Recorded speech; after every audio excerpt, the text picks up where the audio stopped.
अचूक माहिती इतिहासाची, नेमकी सत्य गाथा महापुरुषांची, व्यक्तिपरिचय शून्य से शिखर तक, आयोजन विविध स्पर्धांचे, नाते घट्ट अध्यात्माचे। पाहून सबस्क्राइब करायला विसरू नका आपले सर्वांचे डॉक्टर वर्षा आडचौरे YouTube चॅनल। आज आपण भारतीय राज्यघटनेचा भाग 4 राज्य धोरणाची मार्गदर्शक तत्वे अर्थात directive principles of state policy पाहण्यास सुरुवात करूयात। भारतीय राज्यघटनेच्या भाग 4 मधील कलम 36 ते 51 मध्ये राज्य धोरणांची मार्गदर्शक तत्वे दिलेली आहेत। मार्गदर्शक तत्वे खरे तर कलम 38 ते 51 मध्ये नमूद केलेली आहेत। कलम 36 राज्याच्या व्याख्येशी संबंधित आहे, तर कलम 37 मार्गदर्शक तत्वांचे स्वरूप आणि महत्त्व यांच्याशी संबंधित आहे। राज्यघटनेच्या रचनाकारांनी मार्गदर्शक तत्वांची संकल्पना 1937च्या आयर्लंडच्या राज्यघटनेतून उधार घेतली। या तरतुदीची मूळ प्रेरणा स्पेनच्या राज्यघटनेतील आदर्श मूल्यांवरून घेण्यात आली। Doctor B.R. आंबेडकरांनी या तत्वांचे वर्णन भारतीय राज्यघटनेचे नाविन्यपूर्ण वैशिष्ट्य असे केले। मार्गदर्शक तत्वे आणि मूलभूत हक्क यांच्यामध्ये राज्यघटनेचे तात्विक विचार सामावलेले आहेत। हे विचारच संविधानामध्ये गाभाभूत केलेले आहेत। Granville Austin, the Indian constitution, cornerstone of a nation, Oxford 1966 या पुस्तकातील पृष्ठ 75 वरती म्हणतात, मार्गदर्शक तत्वे आणि मूलभूत हक्कांचे वर्णन संविधानाची अंतरात्मा असे केलेले आहे। आता आपण मार्गदर्शक तत्वांची वैशिष्ट्य अर्थात कलम 36 आणि 37 पाहूयात। राज्य धोरणांची मार्गदर्शक तत्वे या वाक्प्रचारातून राज्याने धोरणे तयार करताना आणि कायदे तयार करताना विचारात घेतली पाहिजेत अशी आदर्श मूल्य हा अर्थ अभिप्रेत आहे। ही तत्वे म्हणजे राज्याला अर्थात शासनाला वैधानिक, कार्यकारी आणि प्रशासकीय बाबींसंदर्भात दिलेल्या घटनात्मक सूचना किंवा शिफारसी आहेत। कलम 36 नुसार भाग 4 मधील राज्य या संज्ञेचा अर्थ मूलभूत हक्कांशी संबंधित भाग 3 प्रमाणेच आहे। म्हणूनच त्यात केंद्र आणि राज्य सरकारच्या वैधानिक आणि कार्यकारी शाखा, सर्व स्थानिक प्राधिकरणे आणि देशातील इतर सर्व सार्वजनिक प्राधिकरणांचा समावेश होतो। राज्य या संज्ञेचे 2 अर्थ आहेत। एकीकडे राज्य म्हणजे शासन व्यवस्था आणि दुसरीकडे भौगोलिक प्रदेश। या ठिकाणी राज्य या संज्ञेचा उल्लेख शासन व्यवस्था या अर्थाने केलेला आहे।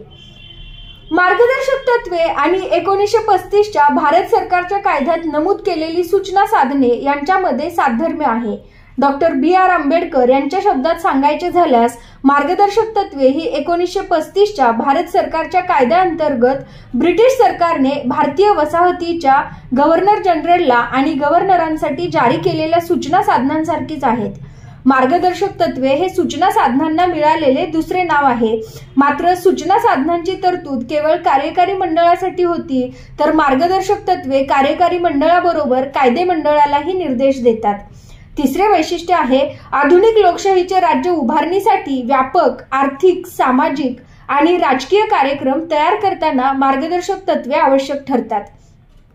संविधानाच्या उद्देशिकेत नमूद केलेल्या न्याय, स्वातंत्र्य, समता आणि बंधुता या तत्वांना प्रत्यक्षात आणणे हे या तत्वांचे उद्दिष्ट आहे।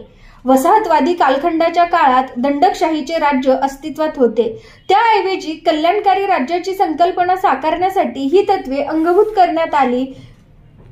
दंडकशाहीचे राज्य मुख्यतः कायदा आणि सुव्यवस्था राखणे आणि बाह्य आक्रमणाविरुद्ध देशाचे संरक्षण करणे याच्याशी संबंधित आहे।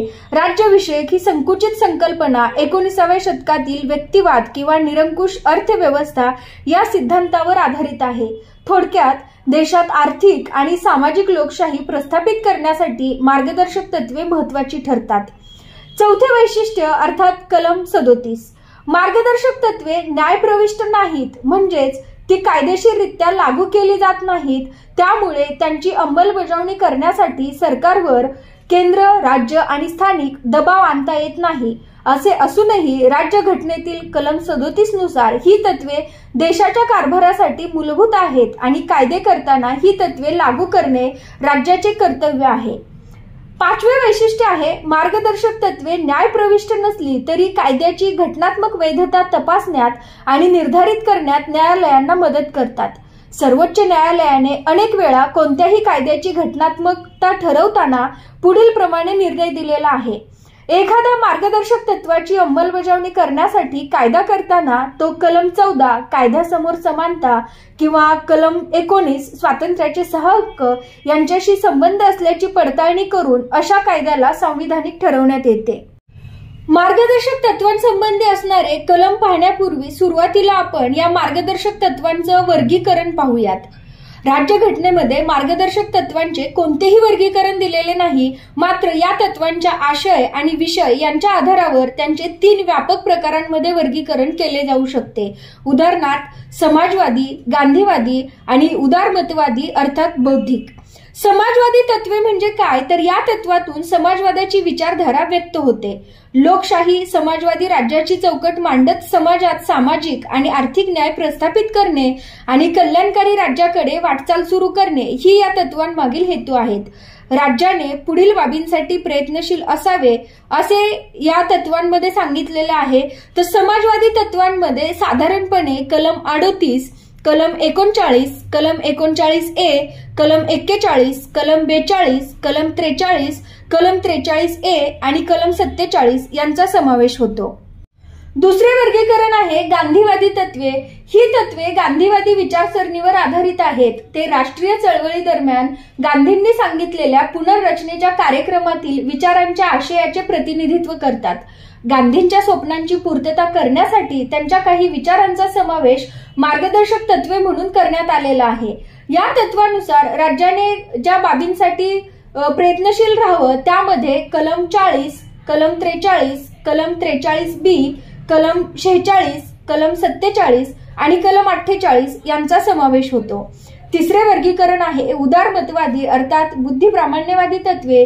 या वर्गात समाविष्ट असलेली तत्वे उदारमतवादाच्या विचारसरणीचे प्रतिनिधित्व करतात.